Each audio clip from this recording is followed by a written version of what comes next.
नमस्कार। आज की इस खास चर्चा में आपका स्वागत है। आज हम एक ऐसे विषय पर बात करने वाले हैं जो इंटरनेट पर आग की तरह फैल रहा है। देखिए, इंटरनेट की दुनिया भी गजब है ना।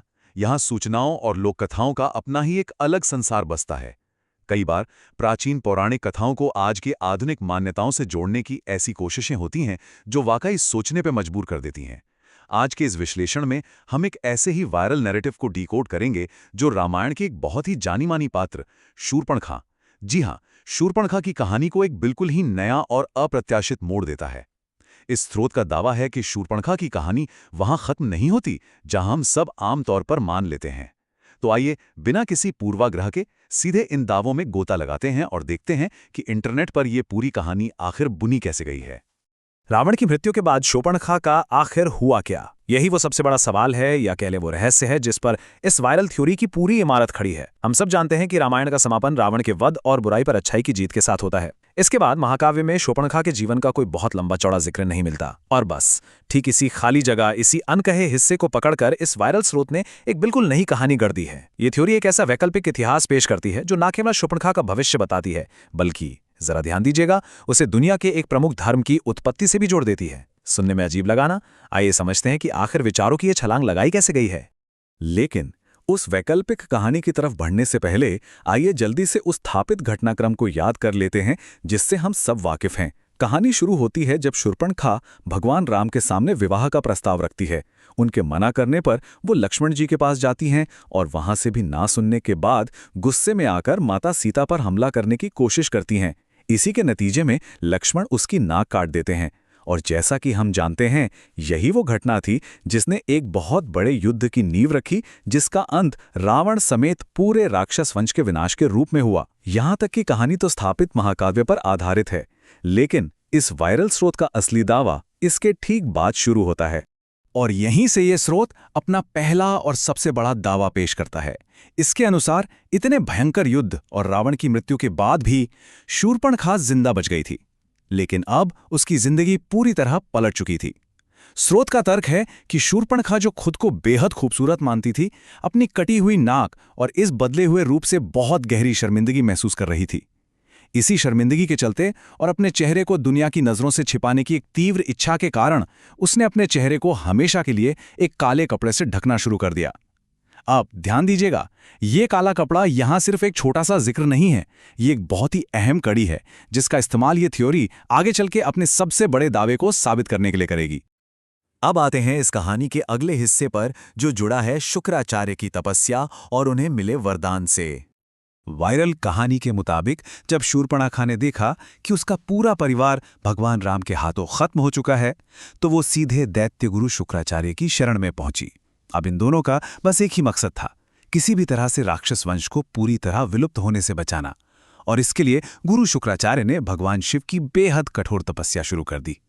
वो राक्षसों के लिए अमरता का वरदान चाहते थे, लेकिन जैसा कि पौराणिक कथाओं में अक्सर होता है ना, वरदान इतनी आसानी से या सीधे तौर पर नहीं मिलता।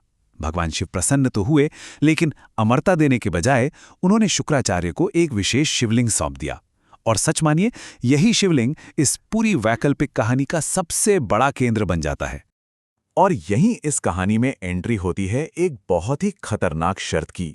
स्रोत का दावा है कि शिवलिंग देते वक्त भगवान शिव ने साफ शब्दों में चेतावनी दी थी कि यदि कोई भी वैष्णव यानी भगवान विष्णु का भक्त इस खास शिवलिंग पर भूल से भी गंगा जल चढ़ा देता है, तो उसी पल, जी हां, उसी पल इस दुनिया से संपूर्ण राक्षस जाति का हमेशा हमेशा के लिए विनाश हो जाएगा। अब आप सोचिए, ये कितना बड़ा खतरा था। शुक्राचार्य और शूर्पणखा के सामने अब चुनौती सिर्फ अपना वंश बढ़ाने की नहीं थी, बल्कि किसी भी कीमत पर इस शिवलिंग को भगवान विष्णु के भक्तों और गंगाजल की पहुंच से कोसों दूर छिपाने की भी थी। तो अब यह कहानी भारत से निकलकर रेगिस्तान की ओर कैसे मुड़ती है, आइए देखते हैं। वीडियो का तर्क कहता है कि इसी खतरे को देखते हुए दैत्य गुरु शुक्राचार्य ने एक बहुत ही रणनीतिक फैसला लिया। शिव जी की उस जानलेवा शर्त के डर से उन्होंने जानबूझकर इस शिवलिंग को भारत से बहुत दूर ले जाने का मन बनाया। एक ऐसे दुर्गम रेगिस्तानी इलाके में जहां दूर दूर तक पानी का नामो निशान न हो और जहां किसी हिंदू या वैष्णव के पहुंचने की गुंजाइश लगभग न के बराबर हो। इस स्रोत के अनुसार यह रेगिस्तानी इलाका कोई और नहीं बल्कि आज का मध्य पूर्व, खासतौर पर सऊदी अरब का क्षेत्र है। ये पूरा का पूरा कदम सिर्फ और सिर्फ उस खौफ से उठाया गया था कि अगर गलती से भी कोई विष्णु भक्त वहां गंगा जल लेकर पहुंच गया तो उनका पूरा का पूरा वंश एक ही झटके में खत्म हो जाएगा। और अब ये स्रोत अपने सबसे बड़े और विशिष्ट भौगोलिक दावे पर आता है। वीडियो दावा करता है कि शुक्राचार्य ने जिस जगह पर वो शिवलिंग स्थापित किया था वो जगह आज का मक्का है। जी हां, स्रोत के मुताबिक प्राचीन काल में उस स्थान पर बाकायदा एक मंदिर हुआ करता था जिसे मंकेश्वर महादेव का मंदिर कहा जाता था। अब यहां मैं एक बात बिल्कुल स्पष्ट कर दूं, हमारा यह विश्लेषण किसी भी ऐतिहासिक या पुरातात्विक तथ्य की पुष्टि बिल्कुल नहीं कर रहा है।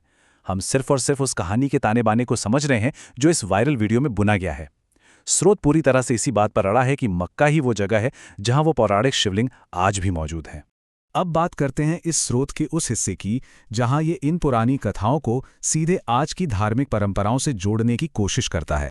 ये स्रोत इन पौराणिक घटनाओं और आज के समय में निभाई जाने वाली प्रथाओं के बीच एक सीधा कनेक्शन बिठाने की कोशिश करता है। याद है ना, हमने पहले बात की थी कि कैसे शूर्पणखा ने अपनी कटी हुई नाक की शर्मिंदगी छिपाने के लिए एक काले कपड़े का इस्तेमाल शुरू किया था। अब स्रोत ये दावा करता है कि शूर्पणखा के वंशजों ने, जिन्हें ये वीडियो आज के मुसलमानों के रूप में पेश करता है, अपनी इस पूर्वज की आदत को एक पक्की परंपरा बना लिया। वीडियो के मुताबिक मुस्लिम महिलाओं द्वारा पहना जाने वाला बुर्का, जिसमें सिर्फ आंखें नजर आती हैं, वो कोई धार्मिक आदेश नहीं है, बल्कि सीधे तौर पर शूर्पणखा के उसी काले कपड़े से शुरू हुई एक पीढ़ी दर पीढ़ी चली आ रही पारिवारिक परंपरा है। और बात सिर्फ पहनावे तक नहीं रुकती, ये स्रोत कुछ गहरी धार्मिक मान्यताओं को भी इस कहानी में खींच लाता है। हम सब जानते हैं कि इस्लाम और अन्य इब्राहिमी धर्मों में शुक्रवार यानी जुम्मे के दिन को बहुत ही पवित्र और खास माना जाता है। अब ये वायरल वीडियो दावा करता है कि इस दिन का महत्व दरअसल दैत्य गुरु शुक्राचार्य के नाम से जुड़ा है। तर्क ये दिया गया है कि चूंकि शुक्राचार्य ने ही शूर्पणखा की मदद की थी और उस शिवलिंग की स्थापना की थी, इसलिए उनके सम्मान में उनके वंशजों ने शुक्रवार को अपना सबसे मुख्य दिन मान लिया। आप देख रहे हैं ना कि कैसे ये स्रोत सिर्फ नामों के उच्चारण की समानता को पकड़कर उसे आधुनिक धार्मिक प्रथाओं के साथ बुनने की एक अनोखी कोशिश कर रहा है। चलिए अब इस वीडियो के आखिरी और मक्का मदीना से जुड़े नियमों वाले दावों पर नजर डालते हैं।